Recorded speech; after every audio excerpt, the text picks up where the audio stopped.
Top quality और consistent performance के लिए सिर्फ सिल्वर पंप नाम याद रखना। चुनाव नतीजे के 11वें दिन बल्कि 11 दिन बाद यह तय हो गया कि बीजेपी की तरफ से दिल्ली की गद्दी पर कौन बैठेगा।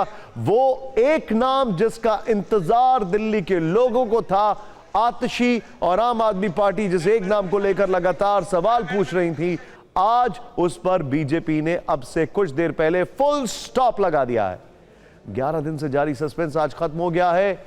27 साल बाद दिल्ली में वापसी करने वाली बीजेपी ने महिला मुख्यमंत्री पर दांव खेला है, बल्कि विश्वास जताया है। शालीमार बाग की नवनिर्वाचित विधायक रेखा गुप्ता को दिल्ली की कमान दी गई। विधायक दल की बैठक में उनके नाम पर मोहर लगी। परवेश वर्मा ने रेखा गुप्ता का नाम का प्रस्ताव रखा और सतीश उपाध्याय ने उनके नाम का अनुमोदन किया। मैं रिपीट कर रहा हूं, जिन्होंने जो नाम सामने आ रहे हैं सारे चीफ मिनिस्टर की दौर में। परवेश वर्मा ने रेखा गुप्ता के नाम का प्रस्ताव रखा, सतीश उपाध्याय ने उनके नाम का अनुमोदन किया। यह मीटिंग बीजेपी के केंद्रीय पर्यवेक्षकों की मौजूदगी में हुई। आपको बता दें कि पहली बार उन्होंने विधायक का चुनाव जीता है। पहली बार में ही सीएम पद के लिए उनकी लॉटरी लग गई। पिछले कई दिनों से सूत्रों के हवाले से तो कई दावेदारों के नाम सामने आ रहे थे, लेकिन आज इस पर विराम लग गया। वैसे भी बीजेपी के सीएम फेस का सटीक पता लगाना आखिरी वक्त तक थोड़ा मुश्किल ही होता है। आज भी यही दिखा, बीजेपी सीएम फेस को लेकर पहले भी चौंकाती रही है और दिल्ली में भी यह परंपरा कायम रही। तो दिल्ली में नई सरकार और नई मुख्यमंत्री, सब कुछ तय हो गया है। अगले 5 साल अब रेखा गुप्ता को बीजेपी के किए वादे पूरे करने हैं। रेखा गुप्ता दिल्ली की शालीमार बाग सीट से विधायक हैं। वो पहली बार विधानसभा का चुनाव जीती हैं। उन्होंने आम आदमी पार्टी के उम्मीदवार वंदना कुमारी को 29,000 से ज्यादा वोटों के बड़े अंतर से हराया है। रेखा गुप्ता को 2015 और 2020 में के विधानसभा चुनाव में इसी सीट से हार मिली थी। पिछली बार वो करीब 4,000 के आसपास वोटों से हारी थी। 1993 में बीजेपी के छात्र संघ एबीवीपी से उन्होंने अपना राजनीतिक करियर शुरू किया। इसके बाद वो 1996 में दिल्ली यूनिवर्सिटी स्टूडेंट्स यूनियन की महासचिव चुनी गई। 1997 में छात्र संघ के अध्यक्ष बन गई। विधायक बनने से पहले वो 3 बार पार्षद भी रह चुकी हैं। 2022 में जब बीजेपी ने उन्हें एमसीडी में मेयर उम्मीदवार बनाया, लेकिन वो आम आदमी पार्टी की शैली ओबरॉय के आगे हार गए। 50 वर्षीय रेखा गुप्ता का जन्म हरियाणा के जिंद जिले में हुआ था। उनके पिता एसबीआई में अधिकारी पद पर थे। 1976 में उनका परिवार दिल्ली शिफ्ट हो गया। तब उनकी उम्र महज 2 साल थी। इसके बाद रेखा की प्राथमिक से लेकर उच्च शिक्षा दिल्ली में ही हुई।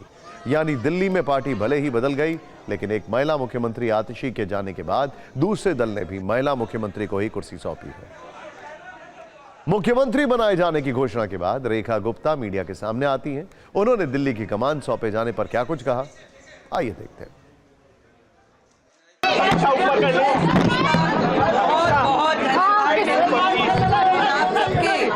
आशीर्वाद, सहयोग और दिल की गहराई से आभार व्यक्त।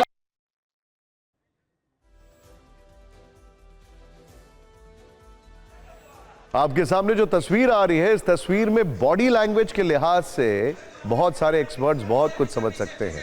कौन कितना मुस्कुरा रहा है इस पर जरा ध्यान से देखें। ये विजेंद्र गुप्ता दिखाई दे रहे हैं, सतीश उपाध्याय दिखाई दे रहे हैं, फ्रेम में परवेश वर्मा बहुत दूर दिखाई दे रहे हैं, लेकिन चेहरे पर मुस्कुराहट शायद थोड़ी कम है। ध्यान से देखिए इन तस्वीरों को आप। खैर, अब दिल्ली की नई सरकार का रामलीला मैदान में कल शपथ ग्रहण होना है, जिसे 27 साल बाद सरकार में लौटने वाली बीजेपी ने भव्य बनाने की पूरी तैयारी कर ली है। अन्य राज्यों के नेताओं का दिल्ली आना शुरू हो चुका है। रामलीला मैदान में शपथ ग्रहण का कार्यक्रम दोपहर 12 बजे से शुरू होगा। दोपहर 12:25 पर पीएम मोदी पहुंचेंगे। 12:35 पर दिल्ली की सीएम शपथ लेंगे। इसके बाद 1 बजे शपथ ग्रहण कार्यक्रम खत्म हो जाएगा।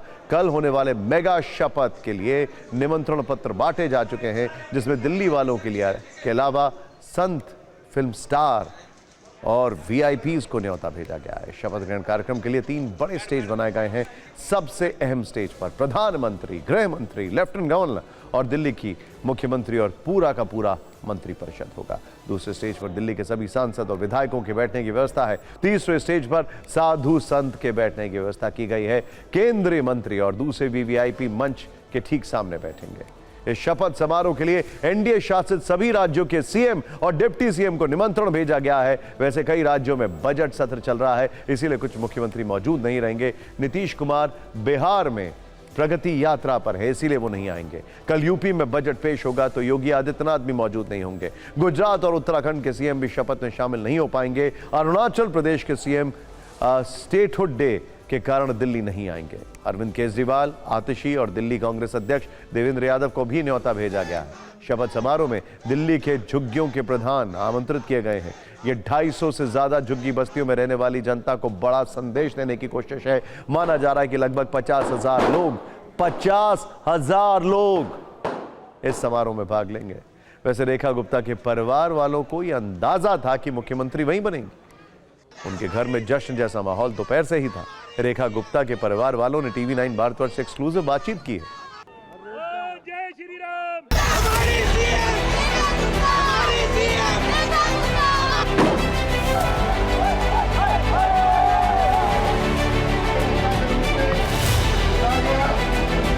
कैसा महसूस कर रही हैं, मुख्यमंत्री बन गई हैं? नहीं, मैं बहुत खुश हूँ। मैं खुश हूँ, परिवार बहुत खुश है। मेरे सारे टोटल रिश्तेदार सब आ गए हैं, सब खुश है। और बस बहू तो बहू है। उम्मीद थी कि वो मुख्यमंत्री बनेगी। बिल्कुल बिल्कुल, उसका काम देख के 1% भी हमें ये नहीं था कि नहीं हो सकता। जी, मैं रेखा जी की देवरानी हूँ और पूरा परिवार उनके साथ हमेशा से उनके स्ट्रगल टाइम में साथ में रहा है। और आज हम लोग इतने खुश हैं कि ये जो उन्हें उपलब्धि मिली है उसकी मेहनत पल लाई। कुछ हमसे बोला नहीं जाता, कुछ घर में काम नहीं हो रहा था, बस ये था कि बस भाभी जीत जाए, जो मेहनत करी है उसका फल मिले। हमारी अपेक्षा भाभी ने हमेशा खरी उतरी है, वो आगे भी खरी उतरेंगी। उन्होंने जीवन भर मेहनत की है, आज उनकी मेहनत रंग लाई है। मैं उनकी मामी हूँ, ये सिस्टर इन लॉ है रेखा गुप्ता। ऐसे ही जिंदगी में आगे बढ़े। बहुत बहुत बधाई उनको। और उन्होंने 20 साल से मेहनत कर रखी है, उन्होंने कभी भी किसी को निराश नहीं किया। सभी कार्यकर्ताओं की मेहनत का और मोदी जी ने इतना विश्वास जगाया और मोदी जी ने एक आम महिला के ऊपर इतना भरोसा करके उनको इतना सपोर्ट दिया है, उन पर भरोसा किया है। पूरी पार्टी का, पूरी भारतीय जनता पार्टी का, मोदी जी का, अमित शाह जी का, हमारे सभी का बहुत बहुत धन्यवाद है, बहुत बहुत शुक्रिया है।